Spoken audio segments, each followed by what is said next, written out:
Hey guys, thank you so much for tuning in for another video. So in this video I'm going to be introducing a completely new animal to this channel. So this channel is called Fish Diary because it's usually about my 3 aquariums, my 1000 gallon moray tank, my 270 gallon banana / dragon moray tank, and the tank behind me, a 480 gallon discus tank, which is a freshwater tank. So in this video I'm going to be introducing something completely different. It's a really cool animal. It's called a black-throat monitor. So it's a lizard that gets really big. It's super cool. So instead of creating a separate channel just for this animal, I'm just going to add him to a Fish Diary, and I hope you will like the videos that I'm making of him and his progress. He's still very young, so you will be able to see his growth, all the adventures that we have together, and I hope you will follow along.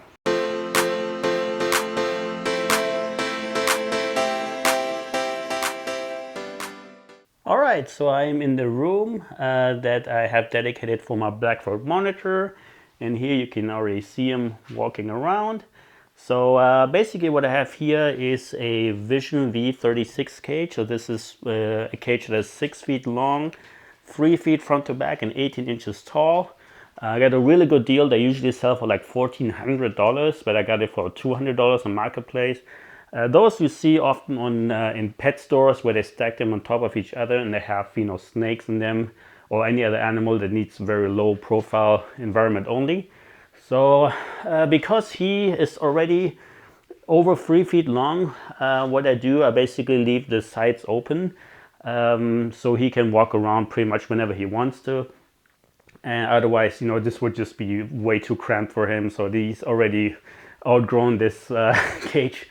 And this is actually the largest version that they have, so they don't even make something longer or wider. So this is basically what I'm working with right now.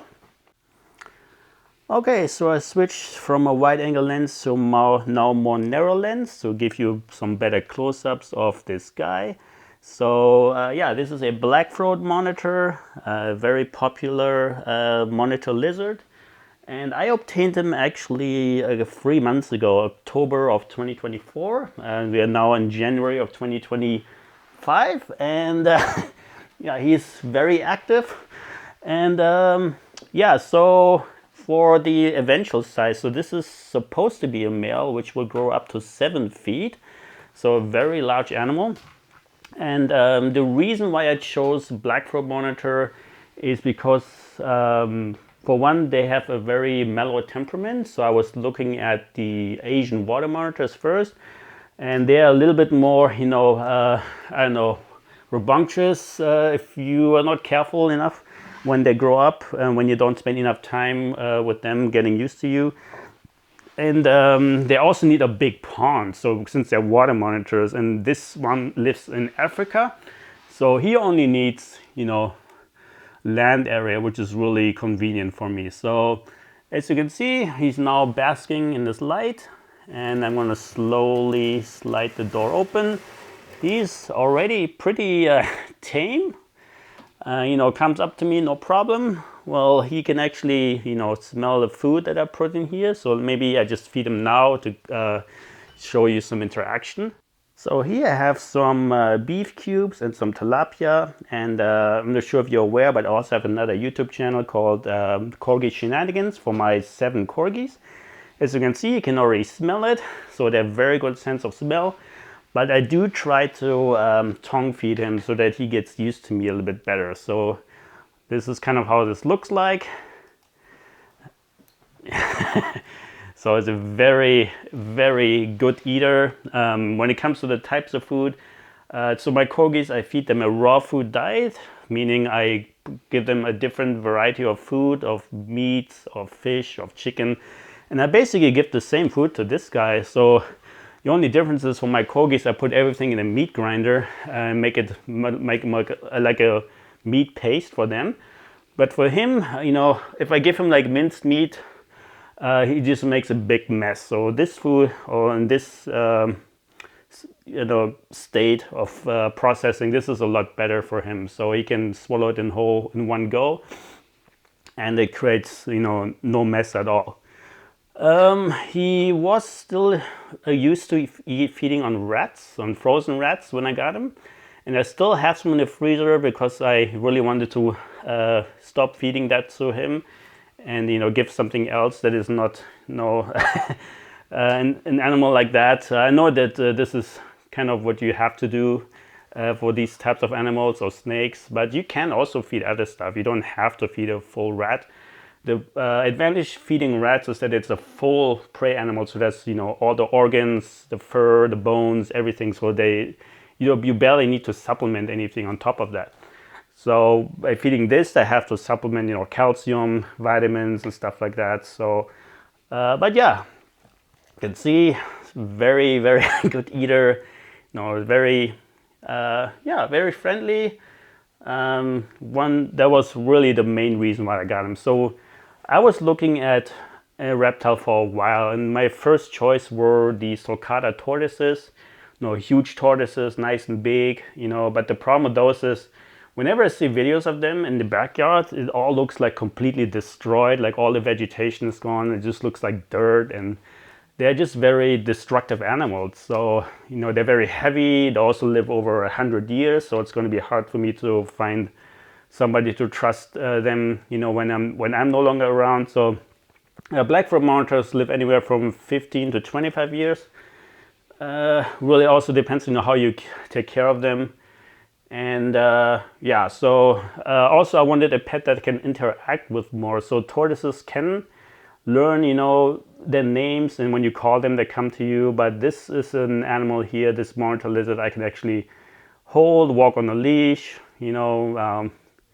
Some people just also they just watch TV together with them on a couch. So it's an animal that doesn't mind being handled a little bit more. So, and handling is something that I'm really working on, because he's still very shy. He puffs up a lot. Well, not as much anymore, but he actually can see the camera and he doesn't know what it is. So he's acting maybe a little bit different than usual.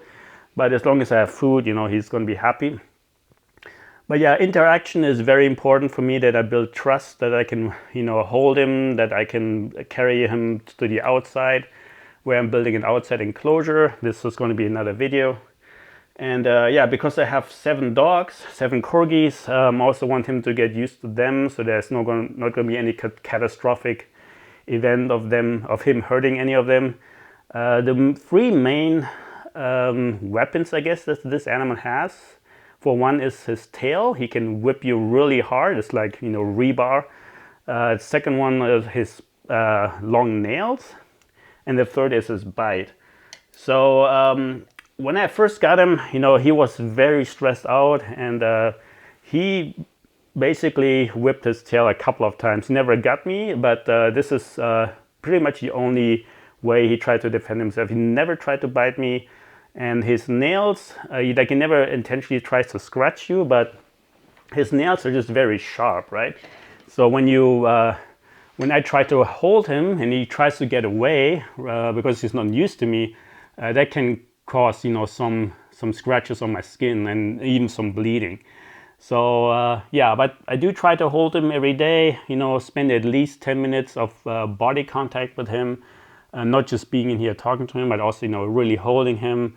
What I also do is I put a sock in this enclosure, so he can get used to my smell even more. So as soon as I walk into the room, he recognizes my smell and knows that I bring either food or I want to play with him. So basically, my scent is associated with something positive and nothing that he needs to be afraid of, and that will build trust.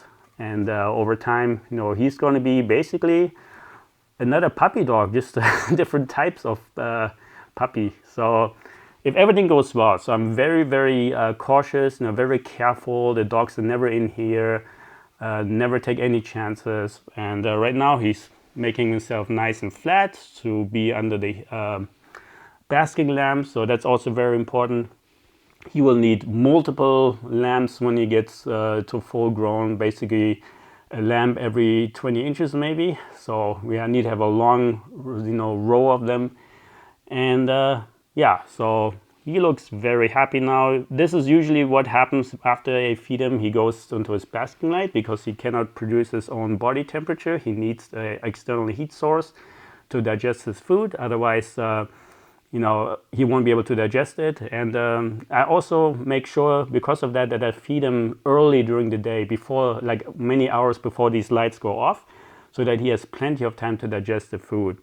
If I feed him like 10 minutes before the lights go out, then all this food is going to be sitting in his stomach until the next day, and could start to rot and cause all kinds of problems. So I feed as early in the day as possible, and then the rest of the day he can just roam around.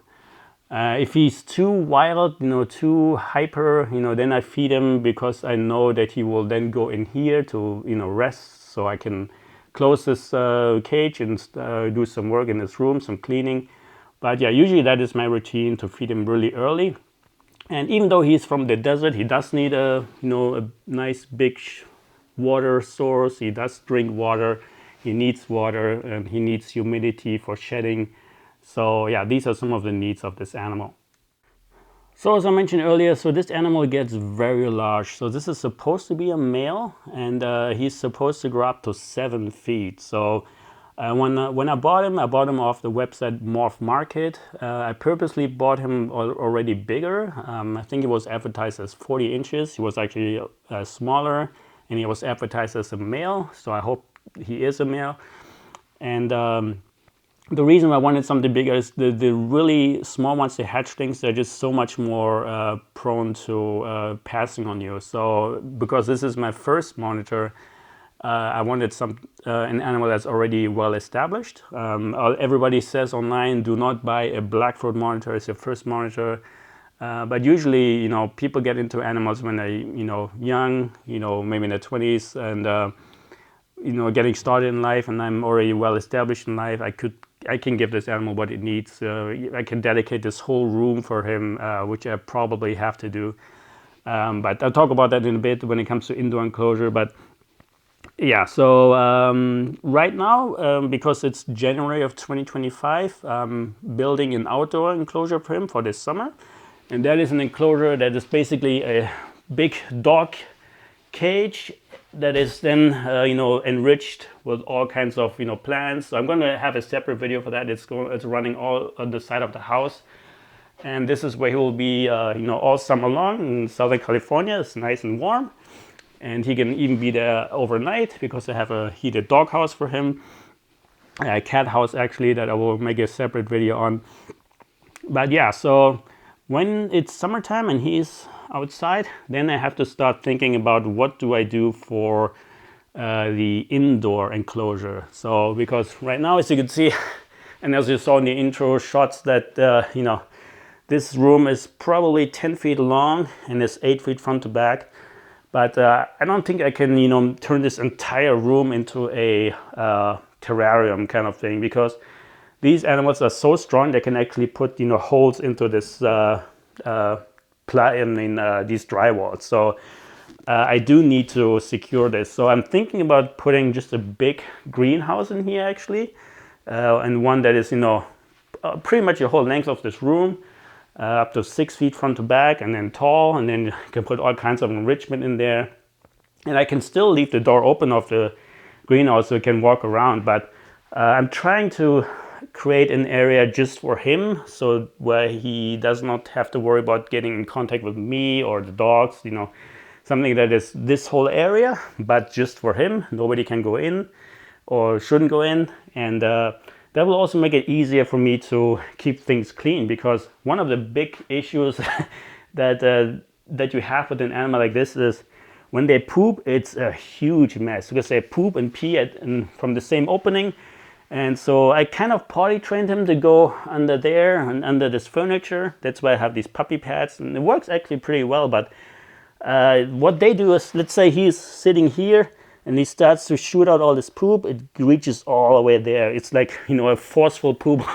So it's really, really hard to spot train him. Like with the dog, he poops wherever he sits, right? But this animal is just splashes everywhere. So it's a big problem trying to keep this clean. But yeah, so him pooping and peeing violently, that isn't an issue. But when he's an adult, you're only supposed to feed him like once or twice a week. So similar with my moray eels. Right now I'm feeding him every day because he's growing and he needs food. And yeah, but once he's, an adult, I can, cleaning will be a lot easier. Simply same with my moray eels. You know exactly when you feed him. About 2 days later, it's gonna poop, and then you clean everything up. With my moray eels, I do that's when I time my water changes. 2 days before water change, I feed everyone.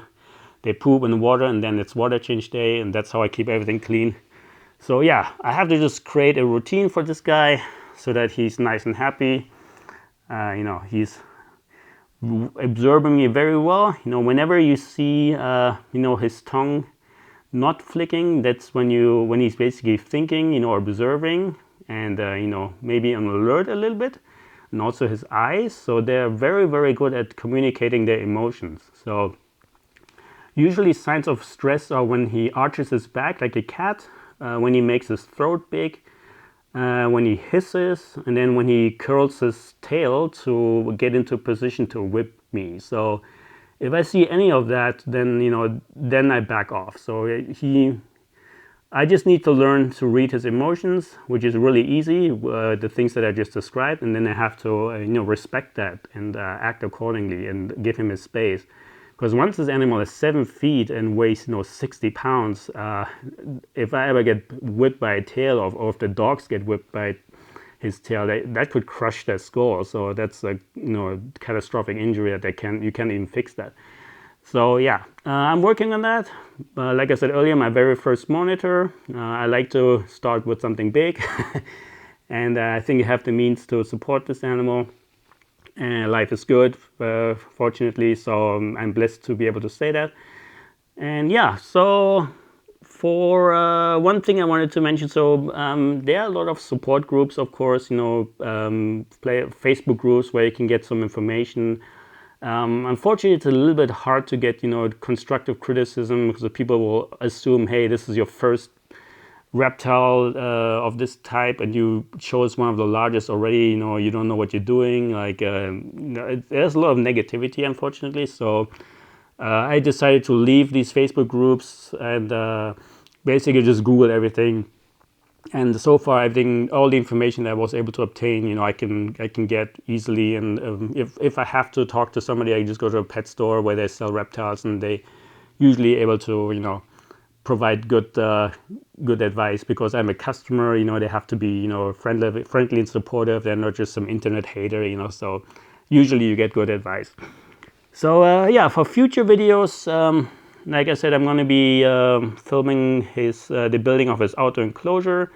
I'm also then going to be filming his indoor enclosure, likely a greenhouse. So yeah, but this is something that we'll build in the summer, so in 6-7 months from now. So there will be plenty of other videos of this animal. And yeah, and then also updates on our bonding. Being able to hold him, being able to walk around. So right now, what I'm able to do is when I bring food, he comes over no problem. It's very gentle when he eats. Doesn't attack me. So that's great, and I can usually pick him up. I have to make sure that he always sees my hand from where it's coming, because the younger they are, the more skittish they are, because they are used to or they are programmed to look for threats from the sky or from birds that try to eat them. So I never reach from the top. I always reach over from the side. And what I do, what other people suggest, is when you reach over, you make a fist like this. You don't stretch out your fingers, you just make a fist, because you cannot bite your fist. You cannot hook onto that. And then once I get close enough, I just stretch out my finger and just rub underneath his chin. But yeah, we are now further than that when it comes to building trust. So pretty soon I will be able to walk around with him, on my shoulder, and him staying there, not trying to get away right away, not scratching me while he's trying to do that, and not hissing. Definitely no biting. So I never want to get bitten by him. So yeah, and I will provide updates as we go, and hope to see you in the next video. Hope you like this animal. I think it's going to be really cool, especially when you see how big it's going to get, how cool he is. So it's something different than fish. Fish can be very challenging because of all the water. It's riskier to have a huge aquarium if you have ever a leak. You can have tens of thousands of damages worth of damages to your house. So this animal, the biggest challenge is just the enclosure. Once you have it, the energy builds because of the heating. But I chose this animal because I live in Southern California, so I can cut my heating bill by having him outside. One of the reasons why I do the outside enclosure, and also because natural sunlight is a lot better, I think, than artificial lamps all the time. So but yeah, so there's more to come. Hope you like this video, and hope to see you in the next one. Thanks.